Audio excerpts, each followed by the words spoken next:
Hey YouTube, it's Matt with Olympus Reptiles. I'm here with Caleb, and we're gonna get hard with you. What? Nothing. This is the hard truth. Yeah. So we're gonna get hard with them.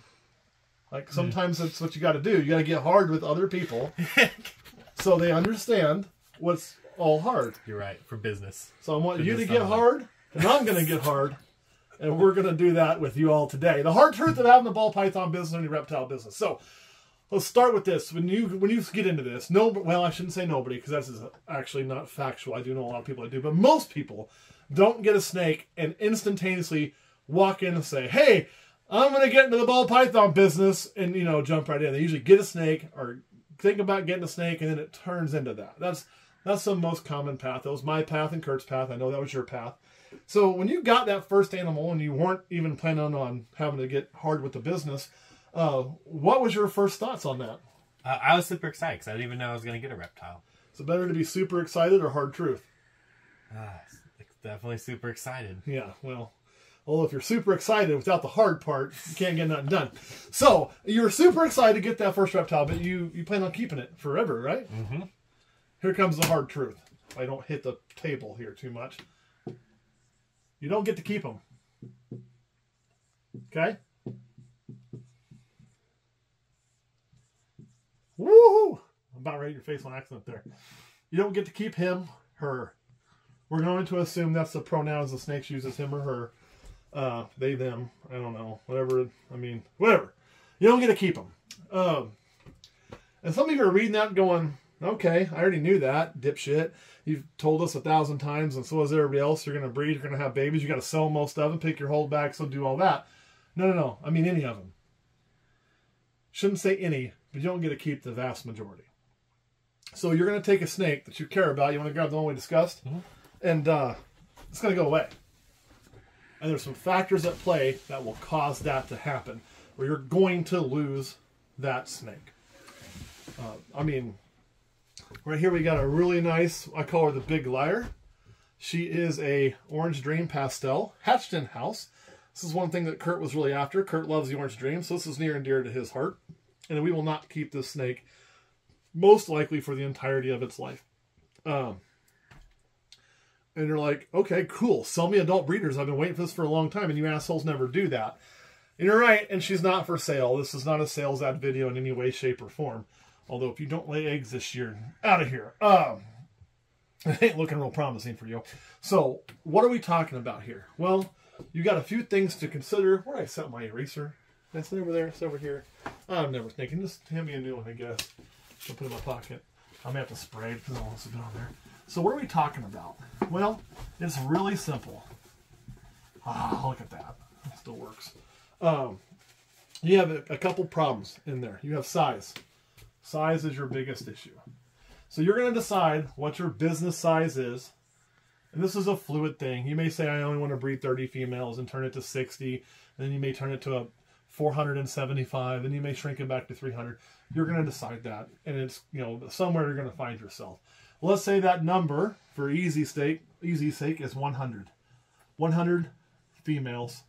We'll say 45 males. Okay? That's what you want for your breeding. It's almost a 1 to 3, not quite. If we're doing 1 to 3, of course, this would be 135 if you times it by 3. But you're going to have some specific males for certain projects, double het stuff, double recessive stuff, etc., etc. So we always talk about 1 to 3, but nobody's ever really there because of those specialized projects. So you have 145 snakes, okay? That's what you're working with. Well, at some point, you may have, you know, certain males that you use. Like, a great example is we have a bumblebee male, my first ball python. Okay, I keep him around. I use him on occasion because he'll breed a garden hose. But is that pastel spider really the male that I want to use for most of my projects? The answer is no, I don't. I also have an axanthic, straight axanthic male. I've never bred him. He hangs out. He eats rats. He chills. I convinced myself that he's my backup breeder, you know, for an axanthic project. Obviously, I've never used him. That's not the snake I want to be using to breed. I still have them. Eventually, this pastel orange dream, well, she's cool. Let's say she was a good egg layer, but she's not so far. That's a good snake, man. I can make 3, 4, 5 gene combos. I can do some really cool projects with it. But eventually, I'm going to have probably a super pastel, OD, you know, I'm going to have maybe a pastel, lesser, OD. You know, we're going to have all this other shit. We've already got some of it set in that rack off of that. And then all of a sudden we find ourselves here, right? And we've got these 15 females and these 10 males. Say we're here too, that are grow-ups. Okay, so we really only don't have 145. We have 145 plus 25, which would be 170. And you find that they're here, and these now get to size. Well, we only have room for 100 females. So when these 15 go that we held back, we're basically saying when you keep a holdback snake to breed, you're saying one of two things. One, I've got room.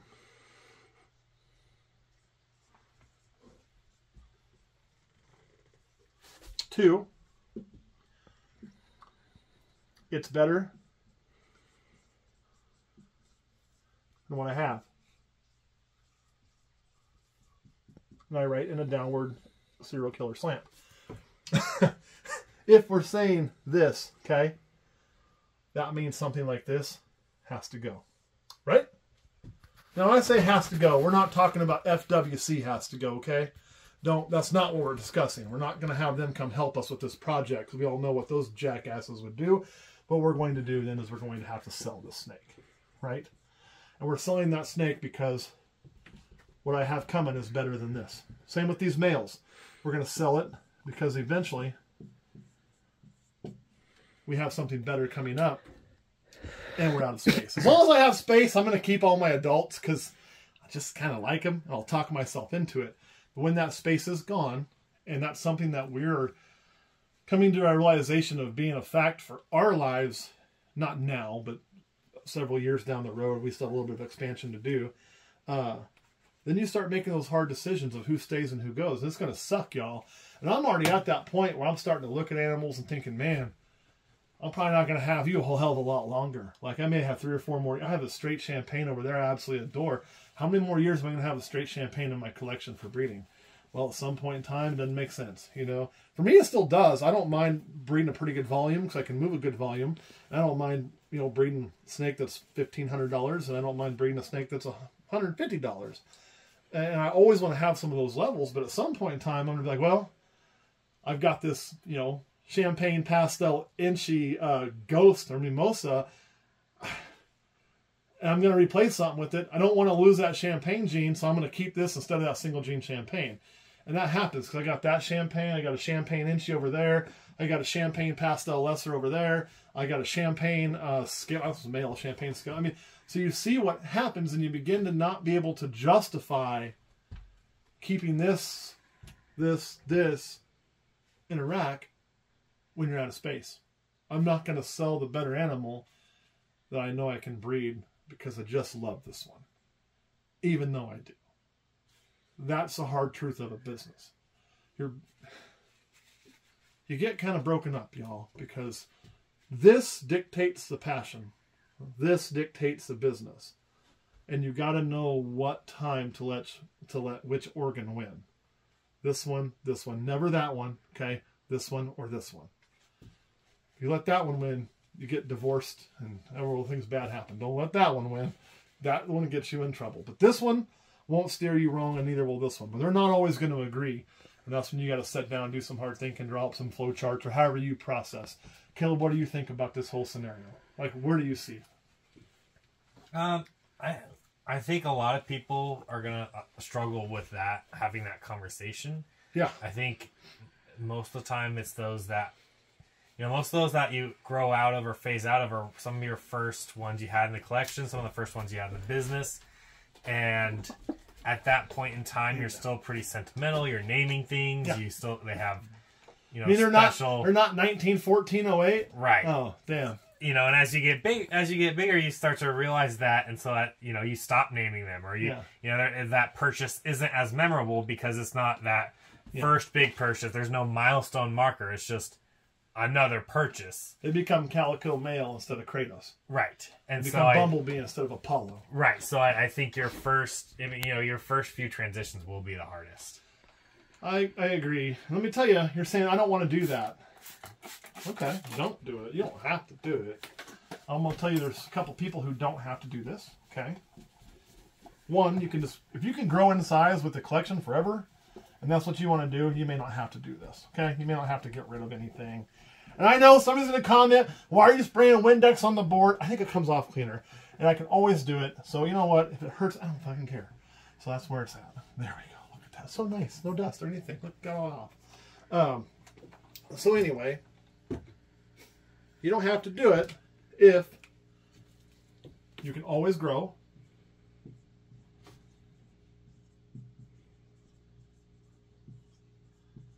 Or number two, this is one of those advantages we talked about, right?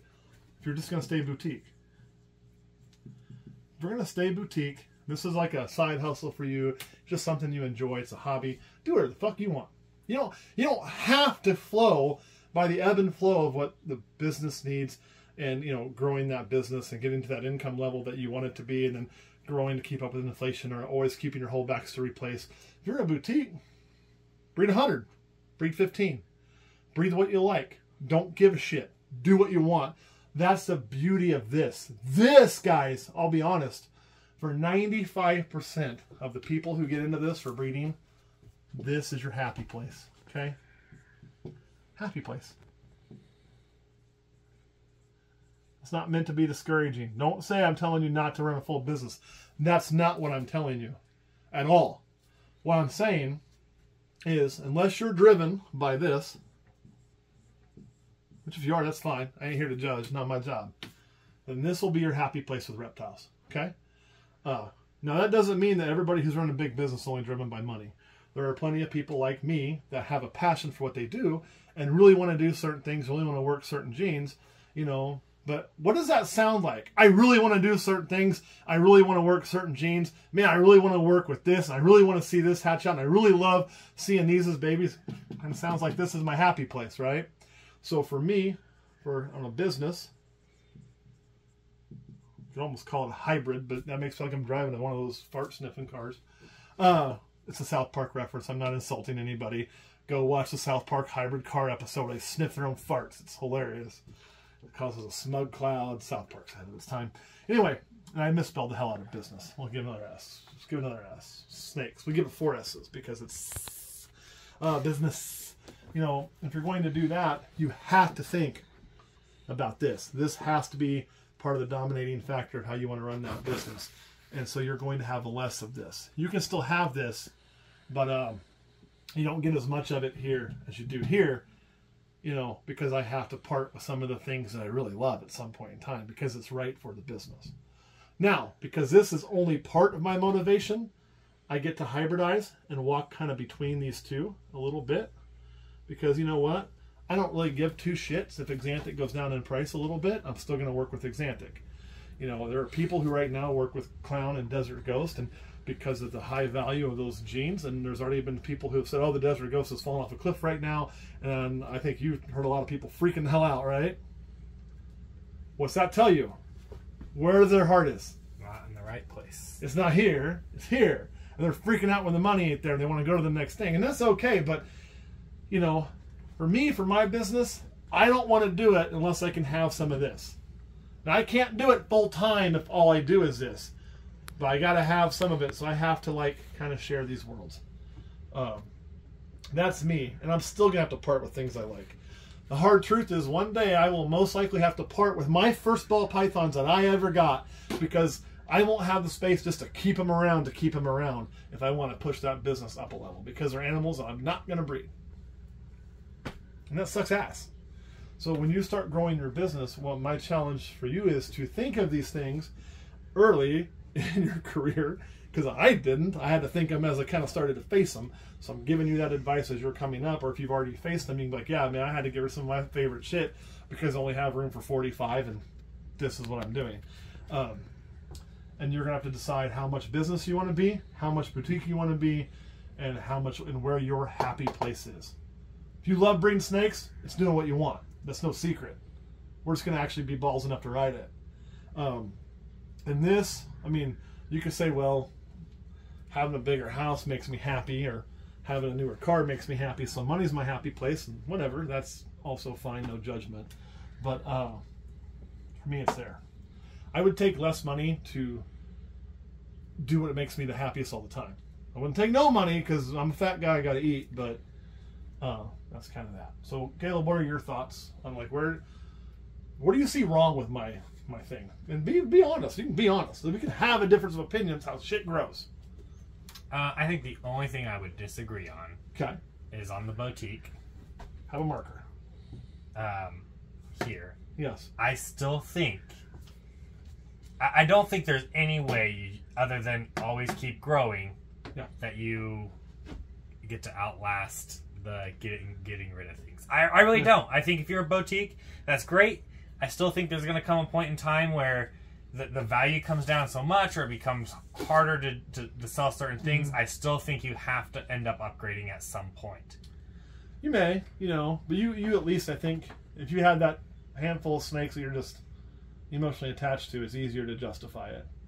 Yeah. I mean, because that's not where your paycheck's coming from. So if you make $40,000 from ball pythons, cool. If you make $5,000 from ball pythons, cool. If you spent $3,000, you're kind of pissed, but really not such a big deal because it's not where your money's at. Here, if you spend $3,000 and you don't make anything, you're gonna get evicted. Like, it's a different world, right?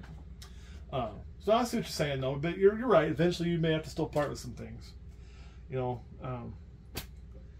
It's just the nature of it. It's the nature of breeding. The people who buy just a pet, or I guess when I said boutique, I probably should really put hobby there. If you're just a hobbyist and you really have zero care about the money, it's just something you're doing for fun, you never have to upgrade if you don't want to. Or you can be like, well, I've got 4, I'm going to upgrade to 10, and I'm going to keep it there. But you start moving to here, you're probably right. You probably are going to have to start making some hard choices still. So, anyway, guys, kind of where it's at. Anything else you want to add? Nope. Kurt, what do you think about this hard stuff? I think that even though you have a business one, because we have a separate location. We do.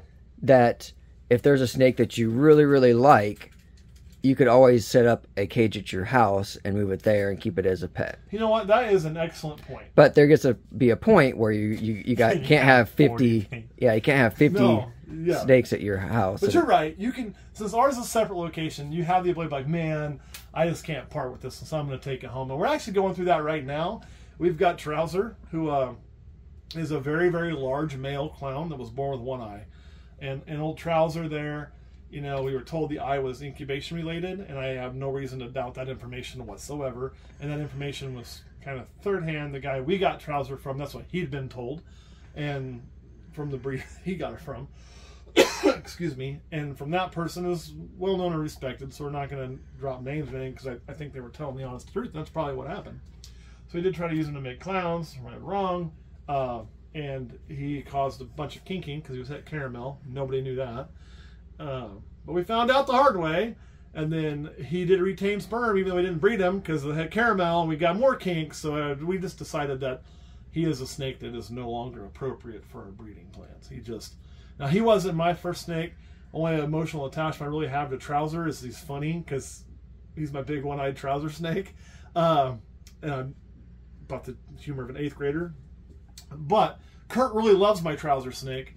So Kurt wanted to take it home and put it in a cage where he could keep it and pet it forever. So you're going to take that thing home, right? Yes. Yes. So that's what he's talking about. He's absolutely right. So I guess if you really have a heart for one, you're going to find a spot for it. But it's like he said, there's still decisions because he ain't going to take home 40 and put in aquariums to have them there. I mean, he probably just wants that Trouser snake in his bedroom for different reasons. Anything else you want to add? Caleb, what about you? This video went off the rails. Man. Yeah. Talking about hard Trouser snake stuff. It was terrible. Yeah, I mean, honestly, like, there does come a point you just can't have 50 million pet snakes. As much as I'd love to. That would make these awesome. On the flip side, though, when you're running that business and you're growing to a certain size, the cool thing about it is, right now we probably got, I don't know, how many adults we got, Kurt? You have to bring the food up every time, like 135 or some shit? Or between adults and grow-ups? Yeah, about 130. So, and that doesn't include the rattlesnakes, which are kind of my boutique version of things where I just kind of do the hell I want. But we have 130 grow-ups and adults. We get to keep a lot of snakes. Now, we're not one of those big breeders who are keeping 800 or 1,000, and I don't want to be. But we get to keep a lot of snakes, and you get to see a lot of genetics. And people are like, oh, have you ever seen this? Like, yeah, I got that in my rack. I'll show it to you. Oh, yeah, I've got that here. Oh, yeah, I've seen that. I had that for whatever it may be. And that's a really cool aspect of being a business. You just get a lot more variety to play with as opposed to being the boutique. Now, if you become a huge business, you start managing people, and you know it's there, but you don't know where because the 3 employees you have are taking care of that shit all the time while you're making sure they get paid and doing all the business crap you got to do. That's why I don't want to be there. So there are advantages to here. You know, you can still be part of this, but find a way to share that happy place, and you'll do a lot better. All right, anything you want to add? Nope. Kurt? Whew. All right, guys, we got through it, and that was hard, literally. So we will catch you all next time.